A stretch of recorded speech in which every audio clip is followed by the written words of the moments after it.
E aí galerinha, tudo bem com vocês? Na aula de hoje daremos continuidade ao filo Chordata, iniciado pelo professor Carlinhos, falando com vocês um pouco sobre os peixes. Esse assunto vocês podem encontrar no volume 6, capítulo 12, a partir da página 37. E o objetivo dessa aula é identificar as diferenças entre os grupos de animais vertebrados e sua relação com a adaptação desses organismos em diferentes ambientes. Beleza? Vamos começar então, pessoal, pelas características gerais dos peixes. Como vocês viram, os peixes são animais vertebrados e representam a maior classe de vertebrados, com cerca de 25 mil espécies em todo o mundo.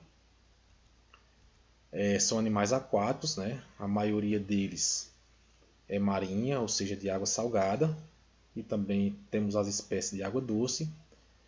Esses animais eles apresentam diversas características que auxiliam na sua movimentação, como por exemplo a presença de nadadeiras e de escamas, certo? Então esses animais eles apresentam características que facilitam a sua movimentação. Nós temos aqui a figura de um peixe ósseo, né, onde vocês podem observar diversas nadadeiras que auxiliam na sua movimentação. Nós temos aqui as nadadeiras dorsais, nadadeira anal, a nadadeira peitoral, a nadadeira pélvica e também a nadadeira caudal, certo? Além disso, os peixes eles apresentam também o corpo em um formato que também facilita a movimentação. O formato do corpo dos peixes geralmente é chamado de fusiforme, ou seja, o corpo desses animais ele é alongado, certo? E um pouco mais volumoso na parte central do que nas extremidades. O que dá a esse animal o que nós chamamos de corpo hidrodinâmico. Além disso, pessoal, eles também apresentam uma certa viscosidade na pele, principalmente em peixes que não apresentam escamas, certo? Continuando nas características gerais, os peixes também apresentam uma característica bem interessante chamada de mimetismo. E o que é o mimetismo? É a capacidade que esses animais possuem de se camuflar no ambiente. E essa camuflagem ela tem diversas funções, como por exemplo, se proteger contra possíveis predadores e também a captura de alimento. Como por exemplo nós temos aqui o peixe escorpião ou peixe invisível. Como vocês podem ver, ele fica totalmente camuflado em cima de uma rocha e através dessa camuflagem ele consegue capturar suas presas.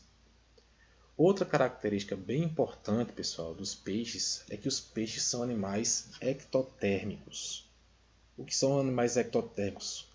São animais que utilizam fontes externas, no caso o ambiente, para controlar a temperatura do seu corpo e também as suas funções metabólicas.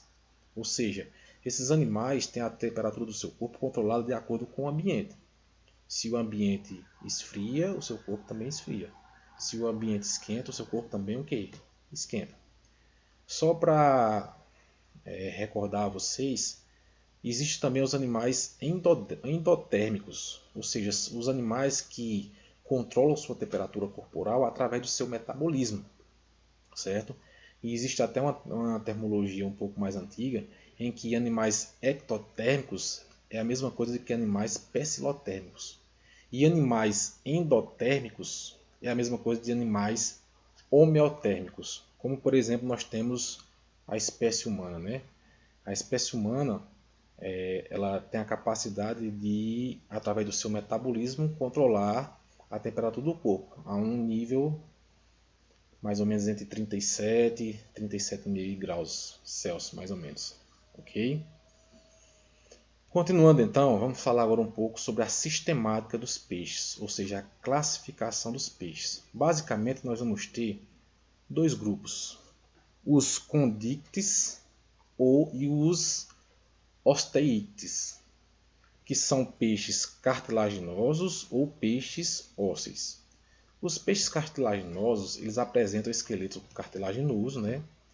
E representam cerca de 5% dos peixes. Como nós vimos no início da nossa aula, existe cerca de 25 mil espécies de peixe no mundo Então apenas 5% são cartilaginosos. São também marinhos ou de água doce. A maioria, é claro, são marinhos. E como exemplo de peixes cartilaginosos, nós temos o tubarão, as arraias e também as quimeras. Os peixes ósseos, como o nome já diz, eles apresentam um esqueleto ósseo, né? E das 25 mil espécies que existem, 95% são ósseos. E desses 95%, 60% é marinho e 40% é de água doce, ou seja, são ducícolas. Nós temos uma grande variedade de peixes ósseos. Coloquei aqui para vocês só alguns exemplos, como por exemplo o pintado, a piranha, o cavalo marinho, o bacalhau e também o salmão. Certo? Agora vamos falar um pouco sobre as funções vitais dos peixes. Olha só, pessoal. O sistema digestório dos peixes apresentam algumas semelhanças, de acordo com as suas funções vitais. Porém, apresenta algumas particularidades de acordo com cada grupo. Então, olha só. Nos peixes ósseos, o sistema digestório é completo. E nos cartilaginosos também. Já a boca, nos peixes ósseos, é na extremidade. Como vocês podem ver aqui, ó, a boca elas aparece na extremidade. É uma boca chamada também de terminal e ela fica na parte da frente, beleza? Já os peixes cartilaginosos apresentam a boca que a gente chama de ventral, ou seja, no seu ventre.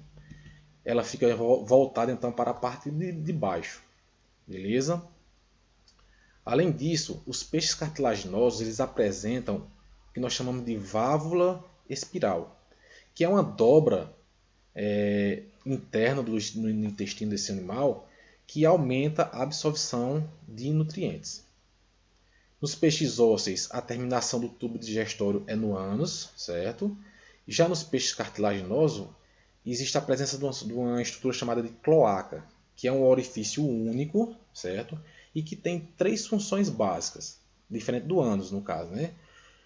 A cloaca, ela tem como função ser a terminação do sistema digestório, também vai ter função excretora e também reprodutora, certo? Continuando, vamos falar agora um pouco sobre o sistema respiratório. Olha só, pessoal, as trocas gasosas que acontecem nos peixes é através de brânquias. Quando a água ela entra pela boca, o oxigênio ele é capturado pelos vasos sanguíneos que existem nas brânquias, certo? As quais transportam pela circulação para as células do corpo todo. E nos peixes ósseos, nós encontramos a presença de uma estrutura chamada de opéculo, como vocês podem ver aqui na imagem. Esse opéculo é uma cobertura protetora sobre 4 pares de brânquias. Como vocês podem ver aqui, nós temos o opéculo e dentro nós temos os 4 pares de brânquias. Esse opéculo serve como se fosse uma cobertura protetora, né?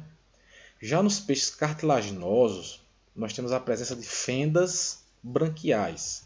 Essas fendas elas podem ser de 5 até 7, como vocês podem ver aqui no desenho, do caso do tubarão, né? E elas se comunicam com o meio externo. Uma curiosidade para vocês é que alguns peixes ósseos e de água doce, eles podem apresentar, podem ser pulmonados, ou seja, podem apresentar uma respiração pulmonar. Olha só, eles apresentam pulmões que a gente chama de rudimentar, certo? Esses peixes, a maioria do tempo, eles apresentam a respiração através de brânquias, porém, ocasionalmente, eles podem ir até a superfície e capturar o oxigênio do ar, certo? Esses animais também têm uma característica muito interessante que, em períodos de seca, eles podem passar longos períodos, né, escondidos na lama ou então no lodo. E como exemplo de peixes como esse, nós temos então as piramboias, certo? Continuando agora, vamos falar sobre o sistema circulatório. O sistema circulatório dos peixes ele é fechado, ou seja, o sangue ele se apresenta sempre dentro dos vasos sanguíneos, certo? A circulação ela é simples, unidirecional, ou seja, o fluxo sanguíneo ele ocorre sempre numa mesma direção, certo? O coração desses animais, dos peixes, apresentam apenas duas cavidades, um átrio e um ventrículo, como vocês podem ver aqui na imagem. Vai apresentar apenas um átrio e um ventrículo, certo? Como a gente já tinha visto, quando a água ela passa pelas brânquias, o oxigênio é capturado pelos capilares branquiais, certo?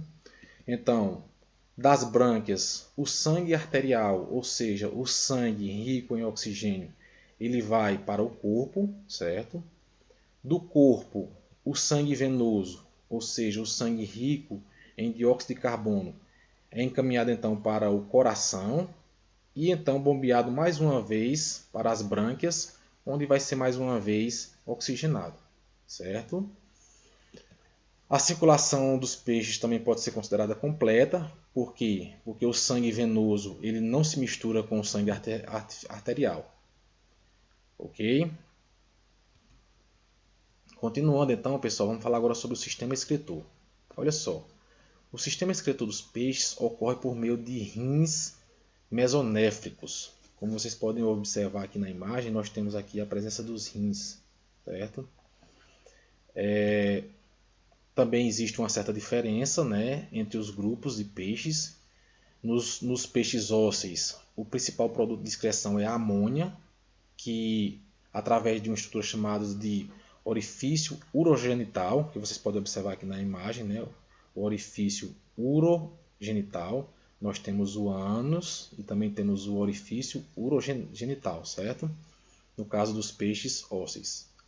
Já os peixes cartilaginosos, o principal produto da excreção é a ureia, certo? E como nós vimos lá no início da nossa aula, essa excreção se ocorre através da cloaca. Nós vimos lá no início da nossa aula que a cloaca ela tem três funções básicas, né? É a parte final do sistema digestório, certo? Também tem como função excretora e também a função reprodutora. Beleza então, pessoal? A nossa aula de hoje ela é um pouco mais curta do que as outras. Então, por hoje é só, pessoal, e até a próxima.